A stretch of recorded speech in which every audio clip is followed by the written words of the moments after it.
Coming up tonight on YCN News, Made in America, a new push for domestic manufacturing across the nation. The beetles have arrived, and no, not the British invasion, invasive beetles in New Hampshire's forests. And we round off our highlights of area athletes named to all-state teams. For more news, weather, and sports, it's time for YCN News, your local view. Now, your daily digest of the Dartmouth Lake Sunapee region, southern Vermont, and Windsor County. News, sports, weather, and all that is happening in our area. The news on YCN, your local view.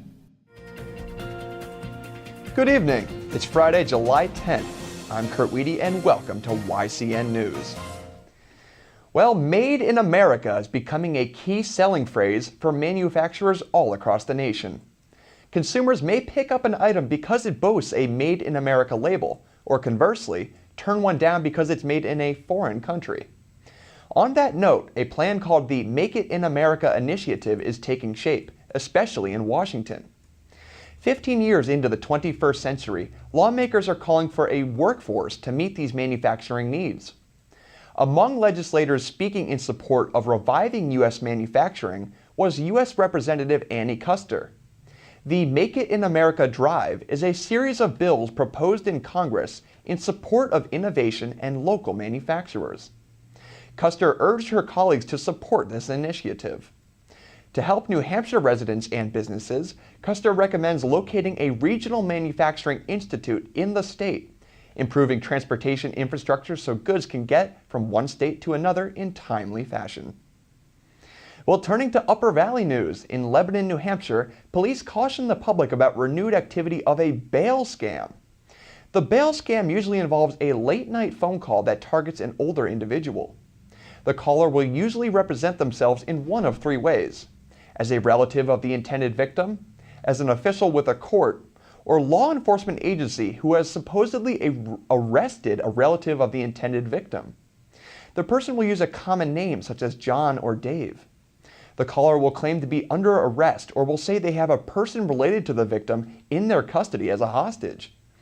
They will ask the intended victim for money to either be wired to the caller or they will request a debit or credit card number to gain access to the cash.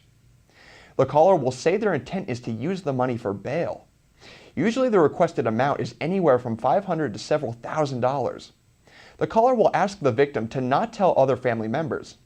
If successful with the first request, the caller may even call back a second time, claiming to need more money to get their passport back from authorities and return home. Police remind anyone who gets a call such as this to resist the temptation to act immediately, know with whom you are speaking, and to check with other family members before spending any of your money. Well, the emerald ash borer may be known as the scourge of New Hampshire's forests. The invasive beetle has been found in 4 New Hampshire counties: Merrimack, Belknap, Rockingham, and Hillsborough. New Hampshire state entomologist Pira Siegert tells New Hampshire Public Radio most of the beetle's infestation is in the central regions of the state. The beetle, per its name, destroys native ash trees, especially in the Midwest. To help stop the beetle from expanding its territory, campers in New Hampshire must heed a state quarantine, prohibiting moving wood for campfires across county lines. Well, coming up next on YCN News, who's got the power? Well, the power company, of course. The Public Service of New Hampshire is under a new name. We'll have that story for you when YCN News continues. Stick around. The YCN News continues in a moment. Welcome back to YCN News. I'm Kurt Weedy. The downtown pedestrian mall in Lebanon, New Hampshire may be getting a new lease on life now that it's getting a new tenant. The Lebanon City Council approved a grant application sought by Claremont-based River Valley Community College to renovate the larger of 2 buildings formerly used by the now-defunct Lebanon College. River Valley President Dr. Alicia Harvey-Smith, on behalf of the community college, explains the $500,000 grant application will be used to set up a business and industry training center. The new center, if all goes according to schedule, will be ready by the fall of 2016, that according to the Valley News newspaper. Financial and enrollment woes unfortunately led to Lebanon College to close its doors last August after almost 60 years in continuous operation. Well, the $10 bill may be getting a gender change. Now that's if a plan to feature abolitionist Harry Tubman on the 10 spot currently occupied by Alexander Hamilton comes through. U.S. Senator from New Hampshire, Jeanne Shaheen, is one of 2 U.S. senators who introduced legislation to have a woman pictured on U.S. paper currency by the year 2021. And now, a story on power in New Hampshire. Not political, military, or sports power, but electric power plants. Governor Maggie Hassan signed into law yesterday legislation giving utility company Eversource Energy the green light to sell its power plants. Eversource Energy is the new name of Public Service of New Hampshire. Eversource is the parent company under which other New England utility firms now exist, and the fossil fuel plants to be sold are in Bow, Newington, and Portsmouth. Well, coming up next on YCN News, Kearsarge Chronicle host Lynn Solomon spoke with Pete Hill of Hillside Truck and Auto Repair. We'll have that conversation for you when YCN News continues. The YCN News continues in a moment. Welcome back to YCN News. I'm Mike Pizzone. Well, it certainly wasn't a bad way to end the work week with all that sun, and it looks like things will be equally as bright and even a bit warmer this weekend. Skies will remain mostly clear tonight with calming winds and temperatures bottoming out at about 56 degrees. But things will warm right back up tomorrow with clear sunny skies and a high of 84 degrees during the day, before giving way to a perfect evening for grilling with a nice comfortable low of 62. Sunday looks to be nearly identical with temperatures maxing out just under 90 degrees, though some clouds will begin to work their way overhead Sunday night, making for a low of around 65. Now let's see what's happening over the weekend with a look at our community calendar. The Friends of the Abbott Library will host its annual pancake breakfast tomorrow from 7 a.m. until 11 at the Sherburne Gym in Sunapee, New Hampshire, followed by a book sale until 1 p.m. Visit abbottlibrary.org for more information. The Bellows Falls Moose Family Center on Westminster Street in Bellows Falls, Vermont is hosting a cookout tomorrow from 11 a.m. until 7 p.m. Burgers, hot dogs, chicken, and ribs will all be for sale, and there will also be raffles and karaoke to enjoy.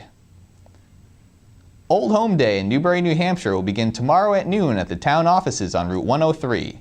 There will be numerous activities including climbing wall, bounce house, magic show, and plenty of food. Festivities will end at dusk with a fireworks show over Lake Sunapee. Earlier this week, we highlighted the area athletes named to the All-Marble Valley League baseball team. So today we thought we'd showcase the area girls selected to Vermont's All-Marble Valley League softball team. And while Springfield made it all the way to the Division II title game behind an impressive playoff push, the Cosmos had just 2 representatives make the first team and 1 earn honorable mention. Leading the way on the first team was senior third baseman Chelsea McAllister, who is Springfield's top threat at the plate all season long. Ace pitcher Jade Twombly also was named to the first team, as the junior played a pivotal role in guiding her team to a 14-6 overall record. And earning honorable mention was junior shortstop Brooke Wiley, who had perhaps the team's biggest hit of the postseason with a walk-off single in the bottom of the 9th inning of Springfield's semifinal win over Randolph. Windsor also had 3 representatives after an impressive season that landed them a trip to the Division III semifinals, beginning with power-hitting senior shortstop Haley Wood, who earned first-team honors, along with fellow slugger Emily Anderson, who played a big role in her team's 10-9 overall record. Emily Williams also represented the Yellow Jackets with her honorable mention selection after proving to be a legitimate threat with the bat all season long. Bellows Falls rounded out the list with 3 first-teamers, beginning with ace pitcher Murphy Hicks, who gave the Terriers a chance in every game.